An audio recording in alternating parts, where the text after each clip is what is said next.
Welcome students. In this lecture, we will discuss about an example of fuzzy systems, and that is fuzzy controller.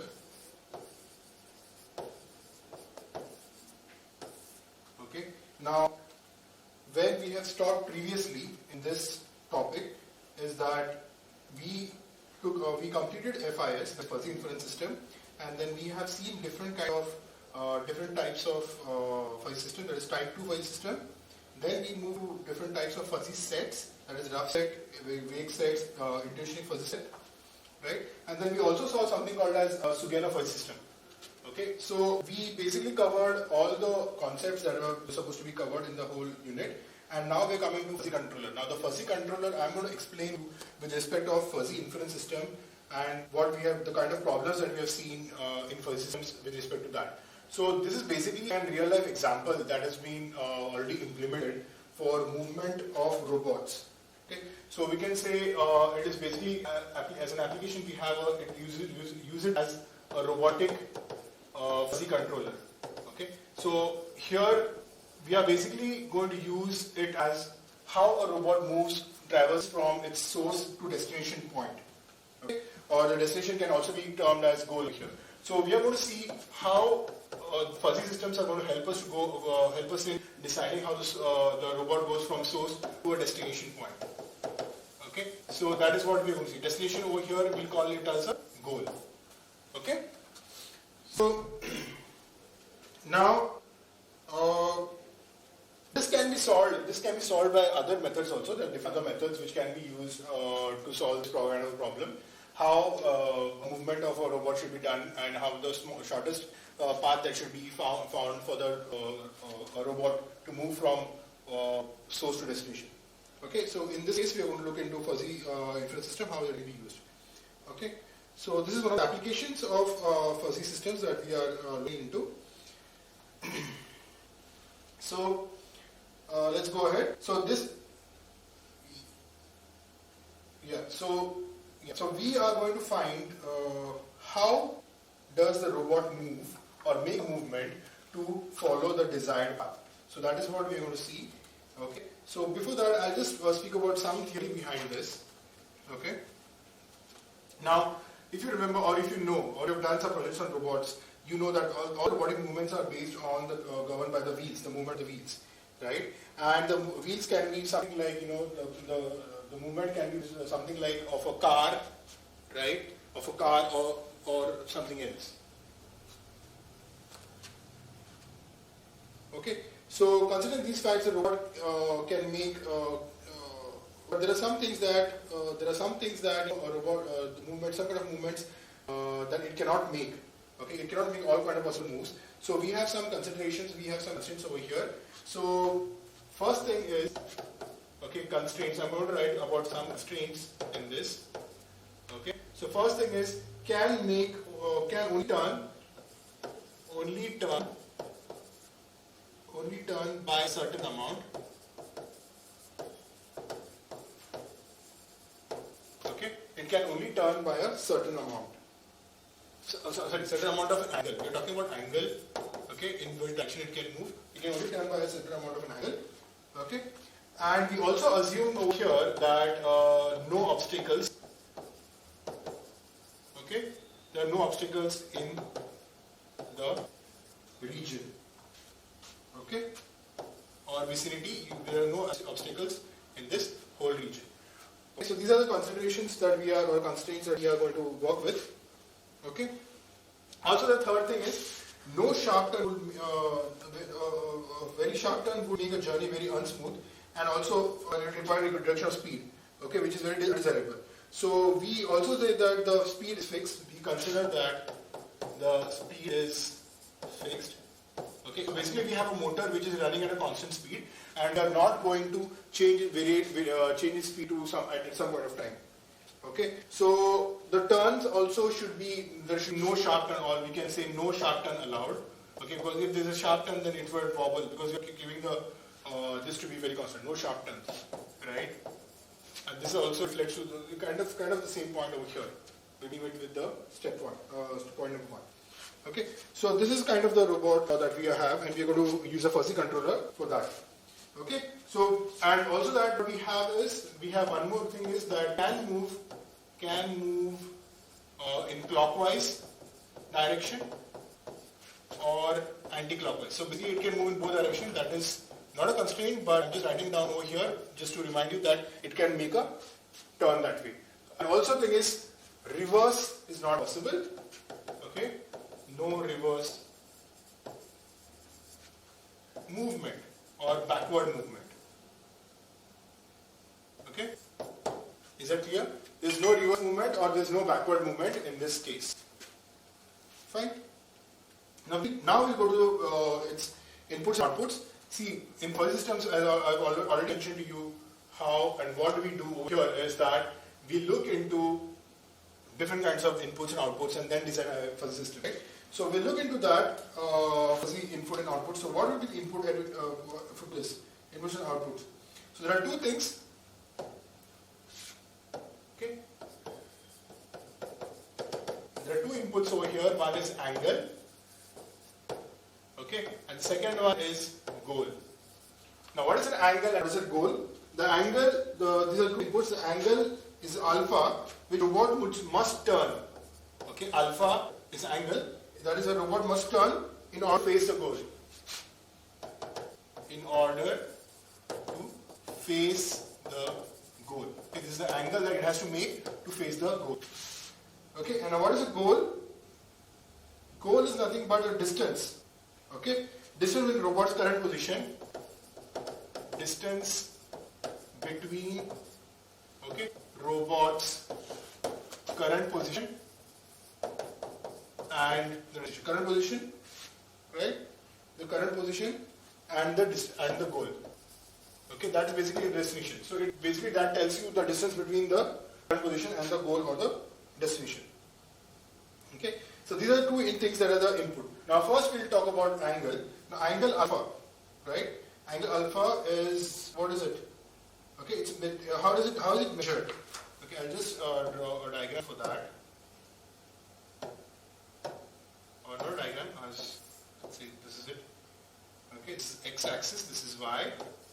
Okay, how do we measure the angle? Now let's say this is your goal over here. Okay, let's call it as goal. Okay. Then we have a point, this is your point where the robot is present. Okay, and this is its straight movement. Okay, now this is an angle and this is another angle over here. Okay, now I'm going to draw two angles over here. This is phi. This is, sorry, it should be, arrow should be this way. Arrow should be this way. So this is theta. Okay, now what we're talking about is this angle. That is your alpha. So alpha is nothing but theta minus phi. What is this theta and phi? Okay. Now what is this theta and phi? Okay. The current angle. Okay. Facing current. The current facing of robot. So basically with the ground or the straight path angle, it is now robot is making a phi angle. So current angle is phi that the robot has. The current angle is given by phi. Okay, robot's current angle. And the angle of the goal has to be measured from robot's current position. The goal that is given by theta. Theta gives the total angle from this point, okay, towards the goal when it has to face the goal. So that is your theta. Okay, so alpha will be theta minus phi. So that is the angle that it has to turn to face the goal. Okay, that has to the robot has to turn. That is the angle that has to make to face the goal. Okay, and this result will be between, the alpha will be always between what, minus 180 degree to 180 degrees, right? So it will lie between the range of this alpha will always be between minus 180 to 180, right? So this is how it is done.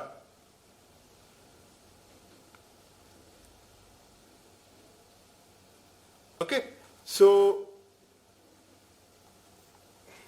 yeah, so that is your alpha that we have.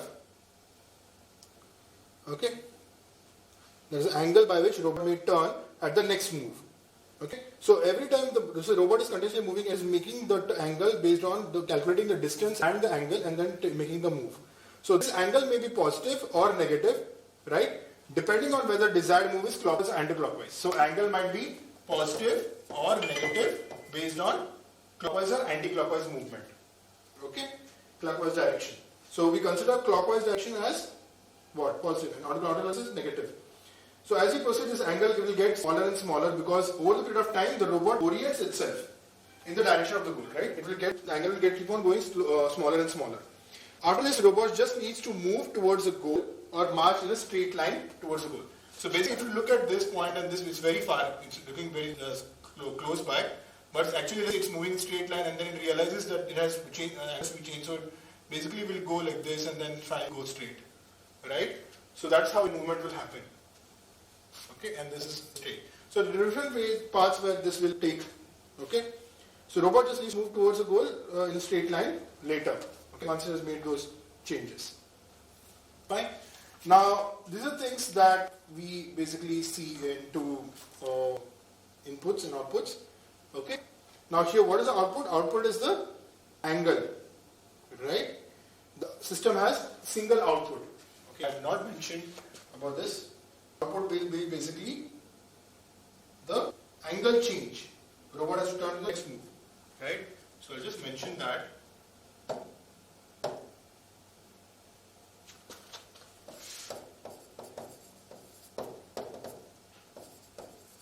Angle change at next move. So this is your output. So how much angle it has to change? The input will be inputs. Now the confuse is input angle. Input angle is just telling give you this value. Okay, how much is that value? So and go tell you just give you the distance. How much is the distance between the source and the destination? So that is what it is doing, right? It was basically telling you the distance and the angle, right? That was telling you. Now here output will be finally how much every iteration, how much angle, how much turn it has to make. So now this is going left, and it goes keep on going straight. So that is the output change. Okay. So don't confuse it with the input. Now we'll move ahead to the membership functions. Now this is where we look into what do we look into? We look into what is the membership function that we are. How is the membership function? What kind of membership function we are going to use, and how do we draw those membership functions, right? So that is what we do. Already seen the different kind of problems that we have done in this whole syllabus, right? So I'll just quickly go ahead and draw those membership functions, and then we'll discuss the whole scenario, right?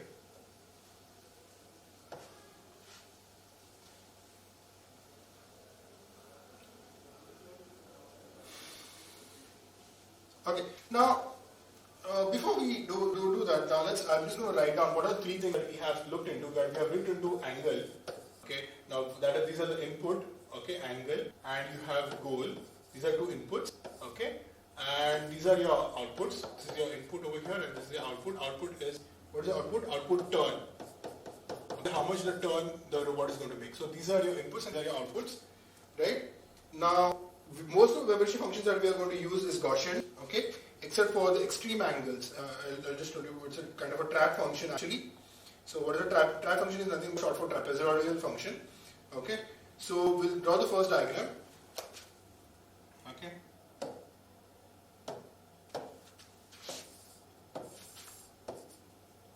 I'm going to use different colors over here for you to understand. Okay, now this is for angle, that is your input. Okay, this is angle, and this is membership degree. Membership degree.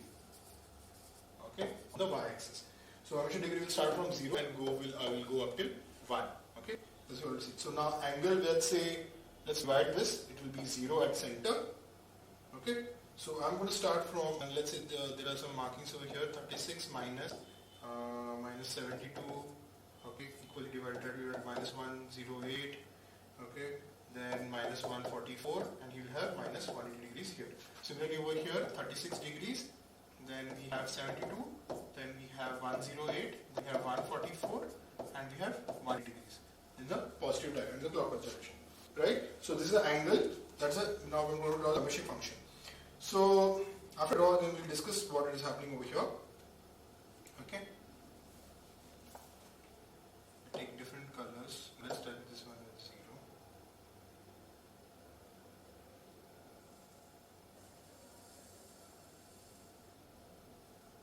Just draw a rough line here. Otherwise I might this is 1. Okay, just write down. The white line is no. Okay. Then change the color. Take red. So let's take it over here. At 36. So less positive. Okay, less positive. Then change the color to yellow.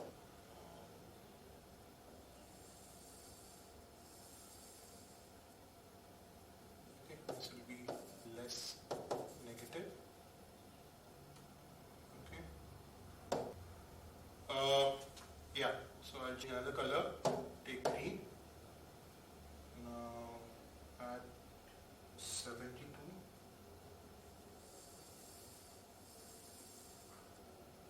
Okay, so this will be, oh sorry, I'll just clear it. Green would be from 36, 72. This is the kind of Trapezoidal function that we're talking about. So Gaussian and trapezoidal is present over here. Okay, so this is green is more positive. Okay. Then next is what do you have? One more is remaining. So I'll take it as blue.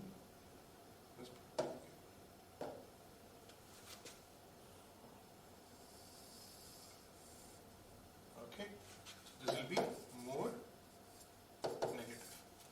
Okay, now this is membership function for your input angle. Okay.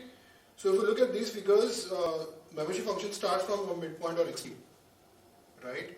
Start from a midpoint. Okay, it starts from the midpoint. Look at this over here. I'm just going to fix it. Look at this. Membership function. You start from a midpoint or an extreme over here, something like this. Okay, so there are no overlapping over here. Okay, this helps us to frame the roots very easily. Okay, so at any given point of time, some input corresponds to a maximum of some membership function. It also has like the minimum of other membership functions. So it explicitly tells you that particular input rides in that particular membership function. Okay, so it basically it shows you that when these inputs are active, only one membership function is active. These inputs are given, only one membership function is active with membership value of 1, while others are inactive with membership value of 0. So basically what we have done is we have not tried to make an overlapping membership functions over here, right? That's what we've taken care of. Okay. So using this mechanism, we can create a type of a lookup table between known inputs and the outputs, and then we can perfectly match a desired output based on using these rules. I'll write the rules later. First, we'll draw all the membership functions. Okay. So also let's look at the diagram over here and look at it. Just take one example like alpha. Let's say that alpha is 0. Okay. Let's say that now I'm going to talk about alpha is 0. When alpha is 0, what is going to happen? Which membership function will get activated? The first middle one, right? The black one, right? That's why we're writing black. So only one membership function called no. That is, this corresponds to no. There's no change. There's no angle change. So that will get active. So this will have membership function value of 1 in this case. Sure, right? The membership function will be 1 at alpha equal to 0. Okay, it will have membership function to be 1.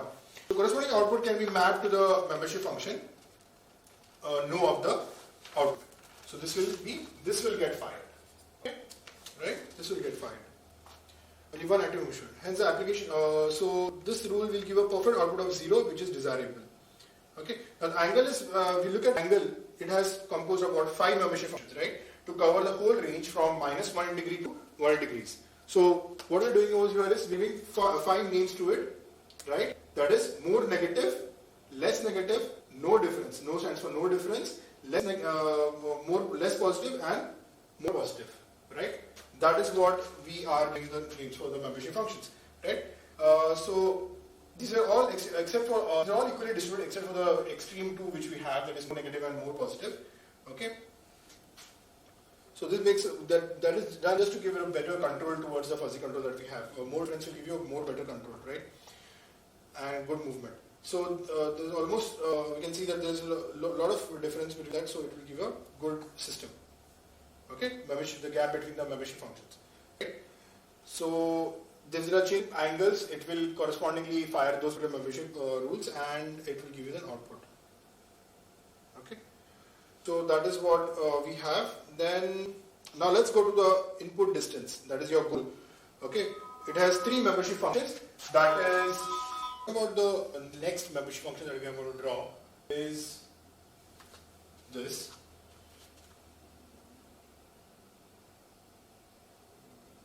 For the goal, that is the input distance that we have. Okay, it has three membership functions: near, far, and distance. It has three membership functions: near, far, and distant. Okay, so let's say this is your goal. Okay, and I'll have this is the same as membership degree. Okay, so that's a membership degree over there from 0 to 1. Okay, so let's draw it.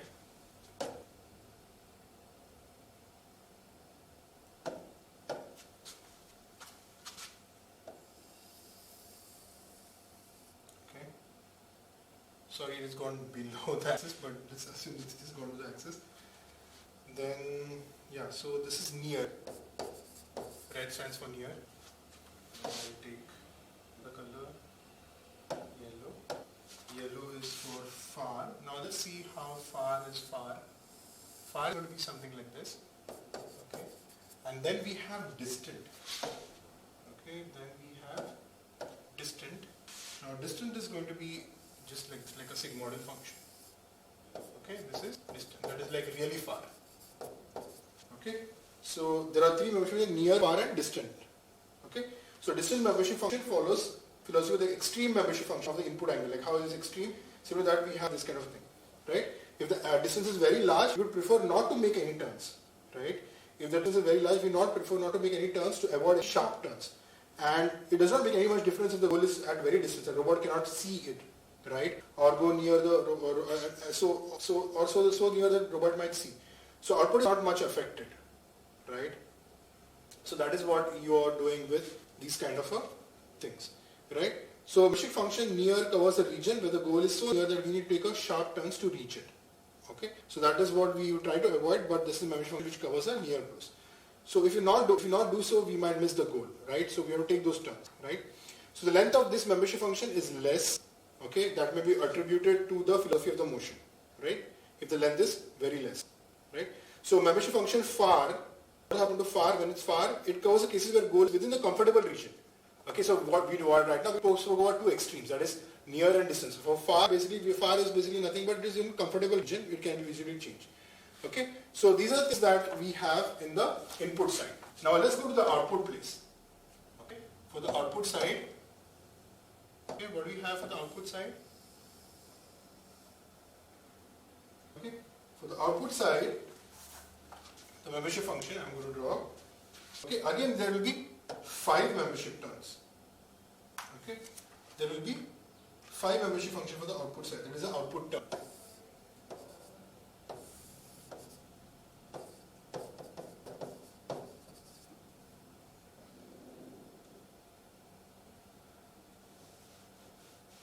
Okay, so it is going to take my value between 0 to 10, so minus 10 to plus 10.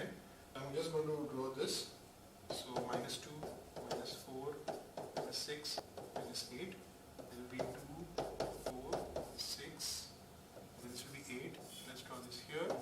This will be 10. Okay, so yeah. So again, similarly, I'll just draw this graph. Okay, here is 1 membership degree. So this is like this.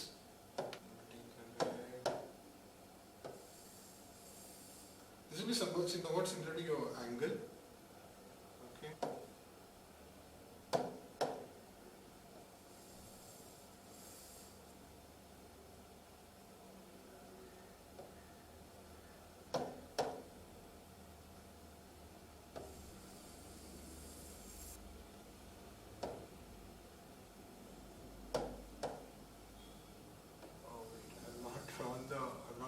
So just write down.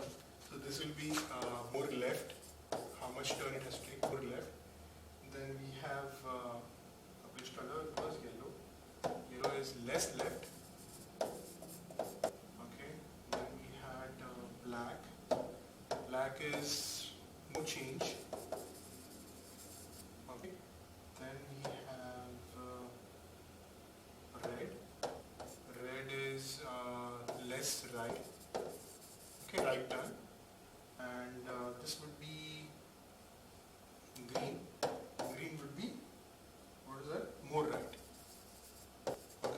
So these are the output membership functions. Okay, I hope this is clear. I don't need explanation for this. 5 regions: more left, less left, no turn, or less right, and more right. Okay, fine. Now we'll go to the rules. So how will the rules look like? I'll just try to zoom out and let's see the whole thing, take a whole picture together. Let's see how does it look.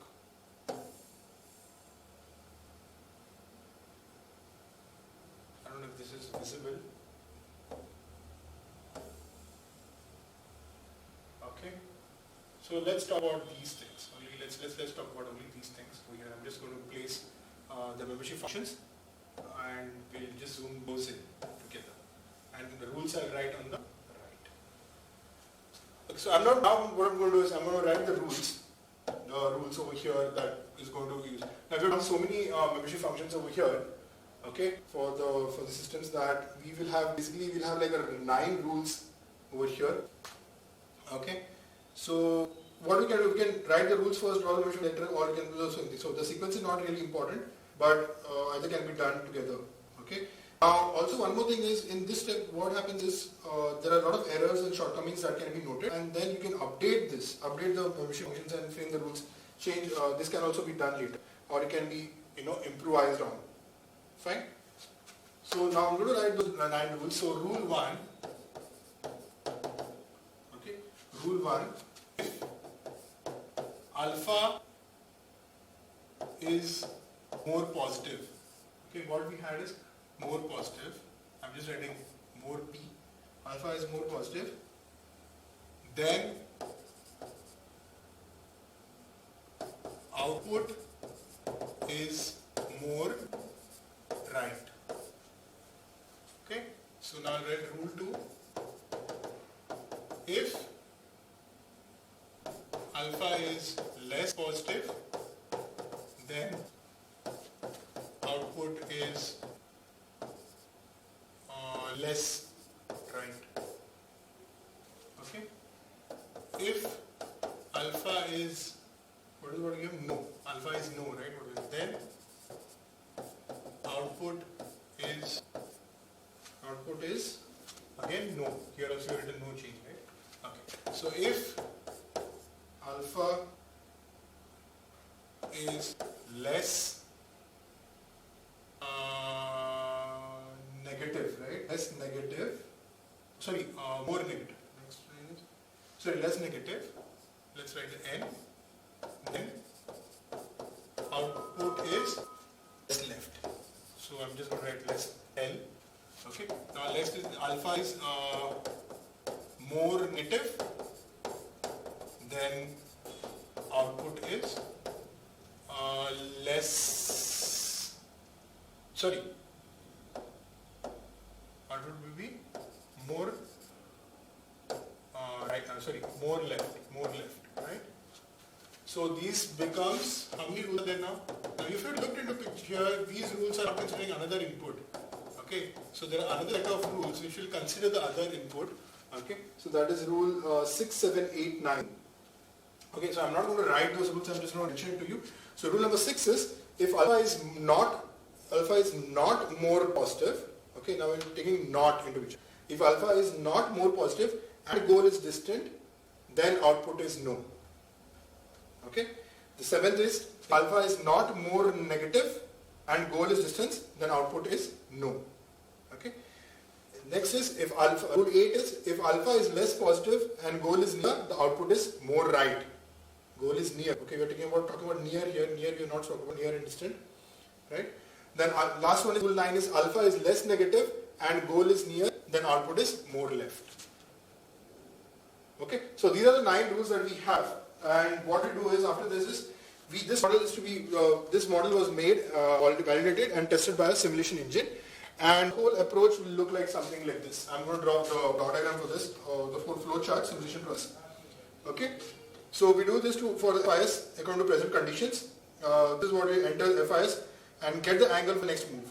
Okay, the angle is then implemented for the next move, and this is repeated until the goal was reached. So this simulation will basically look like this. So we have initial conditions over here. We have initial conditions over here, right? Then we take a decision whether the goal has reached. So we have a decision box over here. Is the goal reached? Right? So if it is no, then we keep on repeating, that is calculate the inputs. Okay, we calculate the inputs over here. Then we go to the FIs. The FI is the membership function. All these three things that we have drawn in the graphs over here, right? So this will be your whole FI. This whole thing is your FI. It's not just only one graph. Okay. Now after this calculation, what we'll do is we'll implement the move. Right? We will implement move. Okay. And then this goal is reached. We check it again. If the goal is reached, yes. If the answer is yes, then you exit and you can stop the process. Okay, so this is the whole everything about fuzzy controller. Okay, now because most of you have understood the problems that we have done, and this will probably give you a more better example. So I've done this whole thing again. And also, it's a part of the syllabus in your whole syllabus of software computing for system unit 3. I've covered this. Okay, so that's it. Thank you so much.